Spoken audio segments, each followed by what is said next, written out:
Saudara, rencana Sambo memberikan uang sebesar 500 juta rupiah kepada Ricky Rizal dan Kuat Ma'ruf terbongkar di persidangan. Namun keduanya membantah hadiah itu sebagai uang tutup mulut.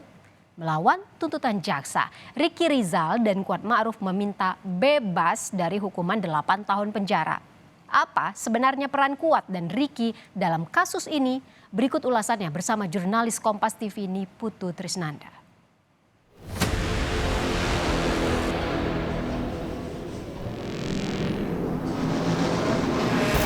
Perasaan bersalah nggak? Kalau dibilang bersalah, saya lebih menyampaikan kalau menyesali kejadian seperti ini. Sali ya, Iya. gitu ya. Saudara merasa bersalah? Kalau bersalah saya belum tahu salahnya yang pastinya gimana. Ya. Tapi kalau sedih menyesal iyalah, apalagi ke keluarga almarhum lah. Apapun itu Joshua kan kenal saya.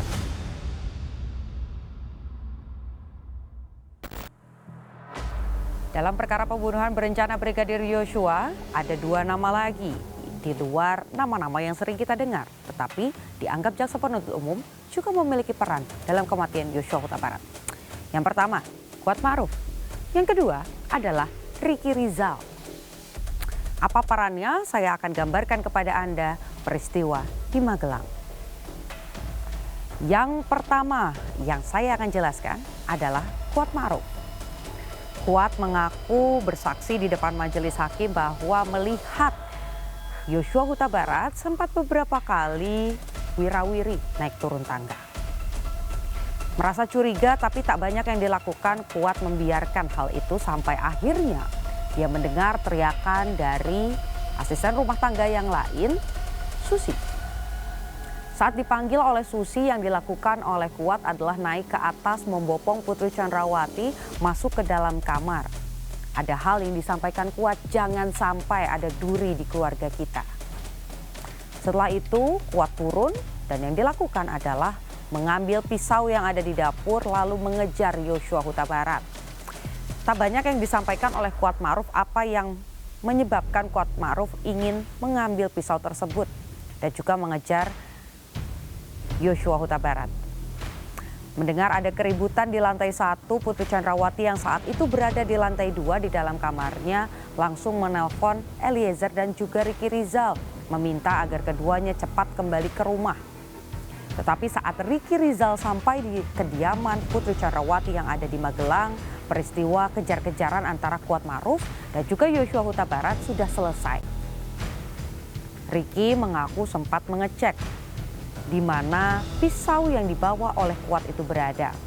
Melihat pisau sudah kembali ke dapur, yang dilakukan oleh Ricky Rizal adalah mengamankan senjata milik Yosua Huta Barat.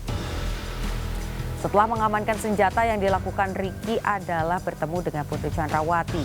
Kemudian yang disampaikan adalah permintaan untuk memanggil Yosua Huta Barat. Mencari Yosua berada di dalam rumah, Ricky mengaku tak bisa menemukan Yosua Huta Barat sampai akhirnya menyadari bahwa Brigadir J atau Yosua Huta Barat berada di garasi tetangganya. Berbincang sebentar, membujuk Yosua untuk mau bertemu dengan Putri Chandrawati. Akhirnya Yosua mau menemui Putri Chandrawati. Bersama-sama naik ke lantai 2 menemui Putri Chandrawati. Hanya Yosua Huta Barat yang masuk ke dalam kamar. Ricky saat itu berjaga di area depan.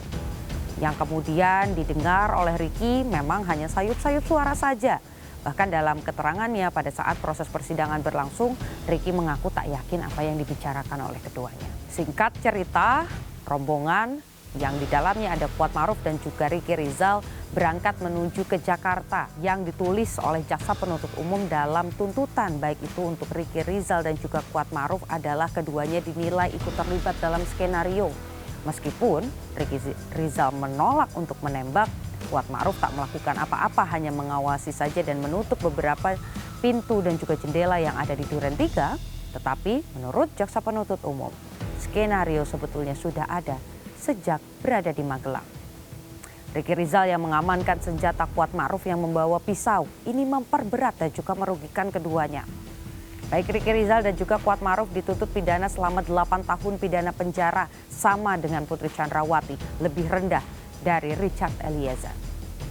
Keduanya sudah menyampaikan nota pembelaan bahwa merasa bahwa tidak ada keterlibatan sama sekali dengan skenario yang ada. Tetapi lagi-lagi keputusan ada di majelis hakim. Apakah majelis hakim akan berpihak pada jaksa penuntut umum dan mengabulkan tuntutan dari jaksa penuntut umum, atau justru jaksa penuntut umum punya penilaian yang berbeda? Kita nantikan bagaimana keputusannya pada pekan depan.